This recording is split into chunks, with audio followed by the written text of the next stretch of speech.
Binabati din natin siyempre yung mga nakatayo sa likod. Yung mga sumisilong dyan. Hanggang dun sa mga nakatayo sa upper box. Magandang umaga po sa inyo. Nakasilip po yung iba ko, medyo mainit po, ano. Hindi naman tayo, okay lang po. Talaga naman. Uy, wag ganun! Narinig yung sinigaw ni ate. Pero totoo po yung sinasabi ni ate. Libre daw yung PCGH, kaya okay lang. Huwag ganun, huwag ganun. High blood na guard. High blood naman, ganun. Maraming salamat po sa inyong napakainit na pagtanggap. At totoo nga, mainit ang pagtanggap sa giting ng Pasig. Nakakatuwa po dahil maraming salamat. Ang daming malakas mambola dito, no? Naalala niyo pa po nung 2019 nung nag-iikot po kami itong naman. Kasama po kayo na yun. At hanggang ngayon. Pero nung 2019, kung maalala po ninyo, medyo iba yung takbo ng pangampanya namin. Tama si ate, marami pong natatakot pa ng mga panahon ngayon. At yan yung isa sa dahilan, sa totoo, yan yung isa sa matinding dahilan kung bakit ako napatakbo noong 2019. Kasi narinig natin ng tinig ng Pasigueño na ayaw na natin dun sa sistema, ayaw na natin sa kultura ng takutan at palakasan sa pamahalaan. Nabanggit na lang din ni ate yung sa ospital natin. Kung maalala po ninyo, noong 2019, usong-uso po yung blue card, yellow card. Alala niyo po, pag may blue card ka, maganda kang serbisyo na pwedeng libre. Pag wala nun, magbabayad ka. 2019, nung nanalo na po tayo, isa sa una kong ginawa, tinanggal ko yung card na yan. At sa totoo, nung una po, mga nagalit sa akin, ba't ko daw tinanggal yung card? Pero nakita naman po natin ngayon kung ano ba yung plano natin.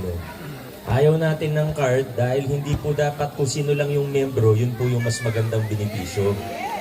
Kung gusto natin, kung anong kaya gawin ng pamahalaan, kung anong kayang ibigay na serbisyo, hindi na kailangan ng membership, hindi na kailangan ng card, basta residente ng Pasig, okay na yun.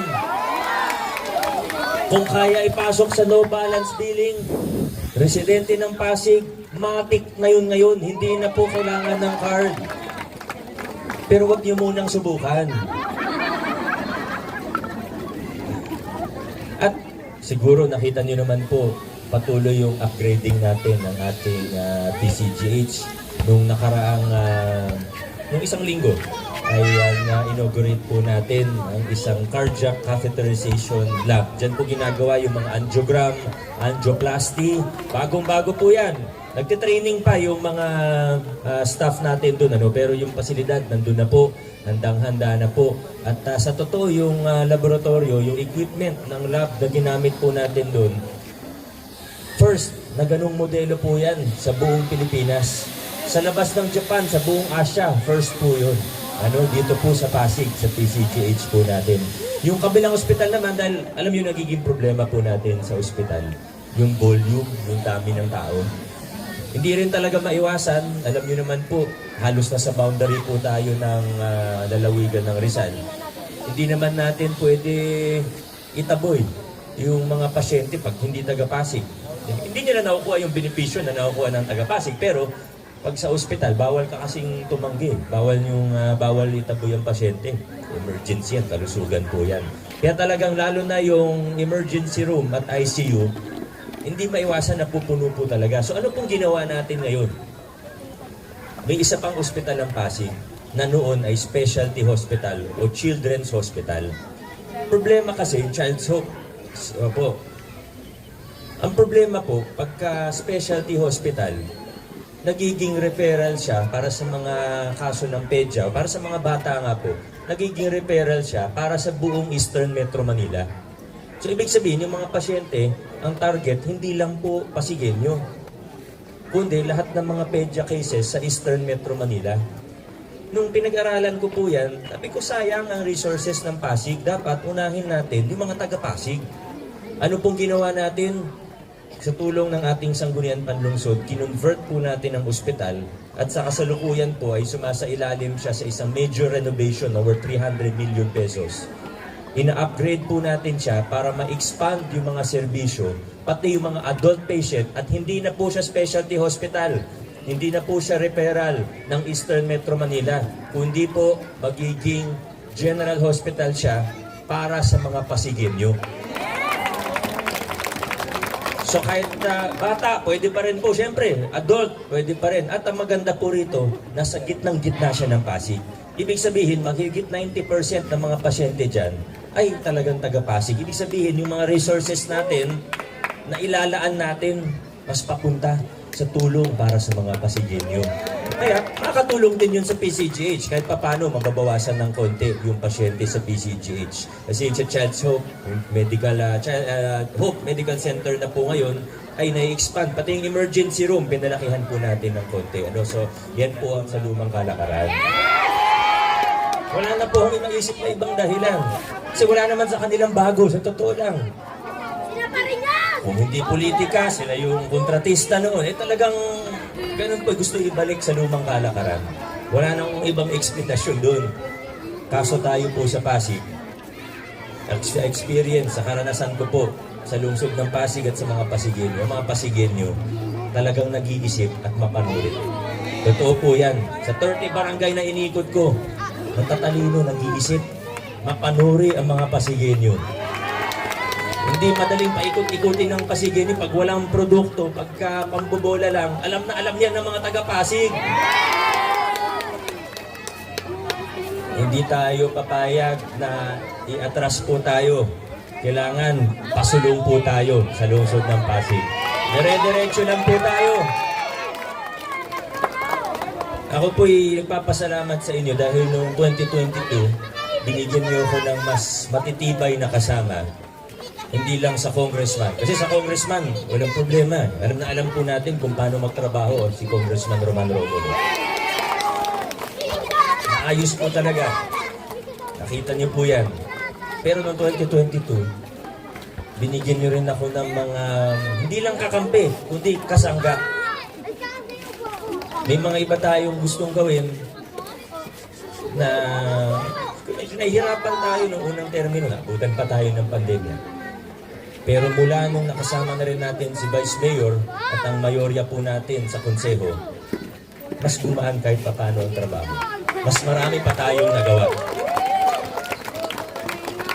Pwede nating ipagmalaki sa Pasig, hindi lang ang mayor, hindi lang ang congressman, hindi ngayon, pati ang ating Vice Mayor na si Dodot Jaworski at ang ating konseho. Yung mga kasama natin sa giting ng Pasig, mga District 2, first term po. Kanina si Councilor Angelo, nabanggit ko yung sinusulong po niya na social pension para sa mga bedridden. Siya rin po yung tumulong sa atin para maipatupad yung nasyonal na batas galing sa pondo ng LGU para sa solo parents po natin. Isa tayo sa una na nagpatupad yan. Si Councilor Maro, kung maalala niyo po, siguro ng mga nakaraang taon, ang budget po ng barangay, hindi natin alam. Diba, hindi natin nakikita. Pero sa tulong ni Councilor Maro Martires, naka-Facebook live pa nga pag nagba-budget hearing ng mga barangay. Yung sa barangay San Miguel, okay ba yung budget doon? Maayos ba? Ba? Yung kapitan ng San Miguel, magaling ba yun? Maayos ba yun?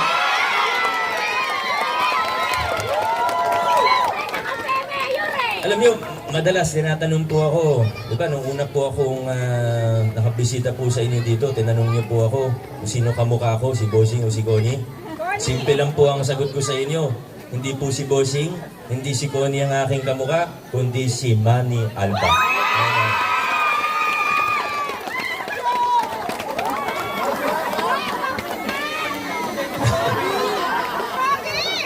Pag may mga issue naman po tayo sa ilaw, sa kuryente.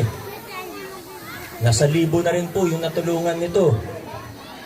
Yung mga hindi makabitan ng Meralco nun, kaya kailangan mag-jumper o naka-submitter. Ang tumulong po dyan, ang bumbilya ng konseho, Buboy Agustin. At may mga bago tayong kasama ngayon. Bago mag-apply, habang nag-a-apply sila sa Giting, marami pong nag-apply sa Giting ng Pasig. Pero ang una nating tinitingnan, siyempre tinitingnan din natin kung kwalipikado. Kung mabait bang tao yun, maayos bang tao yan. Pero ang tinitingnan din po natin ay kung kaisa natin sila ng direksyon at prinsipyo. Sabi ni Vice kanina, ang hirap isipin nyo, nakasakay kayo sa bus, sa airplano, o sa sasakyan. Yung driver gusto dumiretso. Yung pasahero gustong kumaliwa. Yung konduktor gustong kumanan. Magulo po yun. Kailangan iisa tayo ng direksyon. Kaya pag may nag-a-apply sa Giting ng Pasig, tinatanong natin sa kanila, una, ano ba gusto tumakbo? Ano ba yung intention mo? Kasi kung intention mo ay para kumita, wala kang mapapala dito sa ating City Council. Pero kung ang intention mo ay tumulong para isulong yung magagandang reforma at magagandang serbisyo ng ating pamahalaan, ay pwede ka sa Giting ng Pasig. Kaya mga bago po nating kasama, kilala niyo ang kanyang nanay, pero ito po, maganda yung programa niyo sa bilang kagawad sa malnutrition. Kailangan magawan natin yan na citywide na. Wala na pong iba kundi si Councilor Boy Raimundo.